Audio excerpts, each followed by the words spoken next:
Hey guys, welcome back to the final episode of the No Going Back series. I hope you've enjoyed this series. I've really liked revisiting each song and chatting about each one very casually like this. I'm in my cozy Varley sweater and I love it so much I think I might wear it all winter long and drink all of my tea. Okay, so today's episode is episode 6. Final episode. This is all about a great day to start over.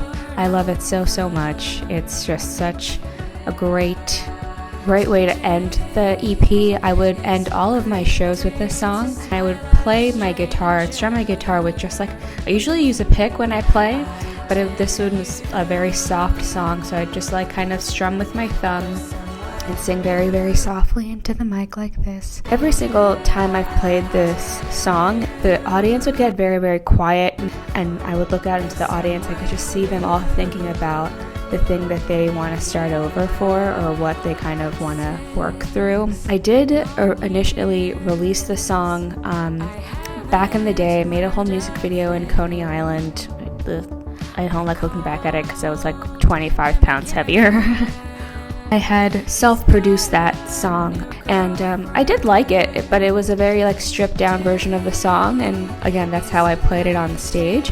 I was always curious to see what it would sound like if it was fully produced, and who better to work with than Harper. He got into the studio. It was last summer we recorded this song. It was actually the first song that we recorded last year, because we recorded 3 tracks last year, and I was going to actually come out with it as a single last year, and then I chickened out and I ended up not releasing any music until this past November. The song is just about how you're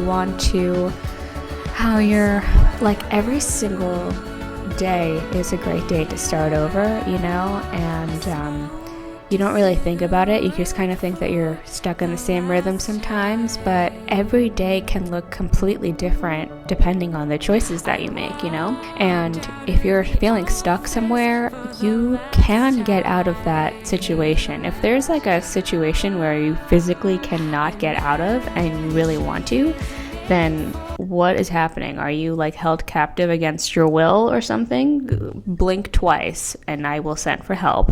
You can start over or go somewhere new or do something different regardless of what you've done in your past or what you're currently doing. And you have the power to do that, and you have the strength to do that as well.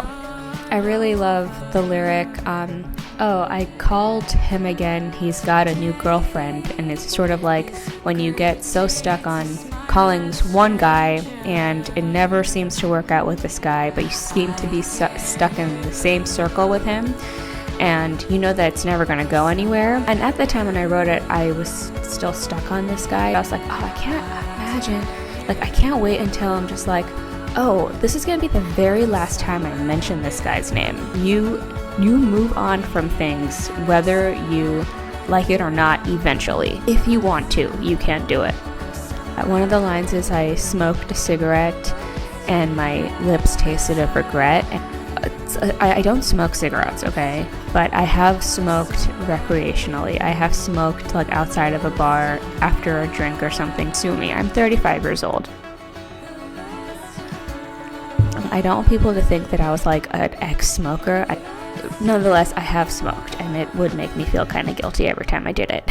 But it made me think about how people are trying to quit smoking, and it's when you get hooked on smoking especially, it's hard to quit. I wanted someone to feel like something as hard as quitting smoking is possible.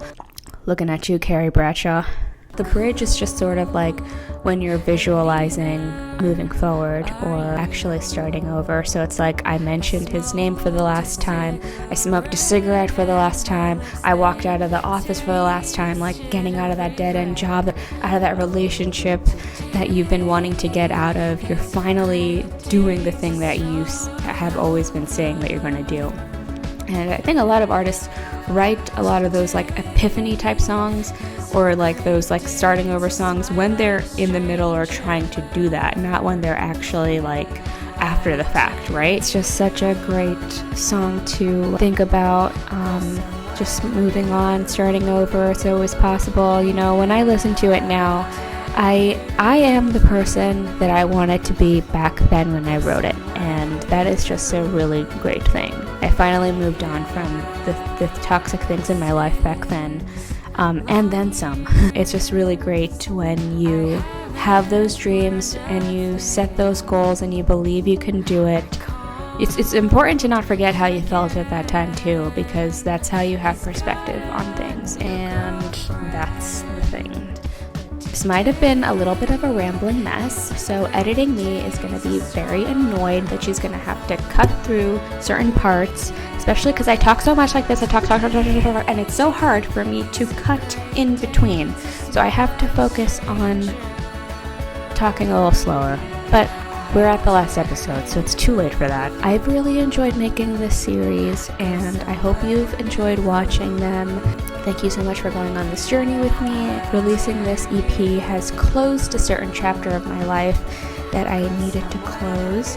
2023 was a very tough year for me mentally, and 2024 has just been a great year to figure out, the things that do matter, and just kind of figuring out what is good for my mental health, and it's just good for my creativity and what I want to focus on, like things. Okay, what am I talking about now? I love my Varley sweater. It's so cozy.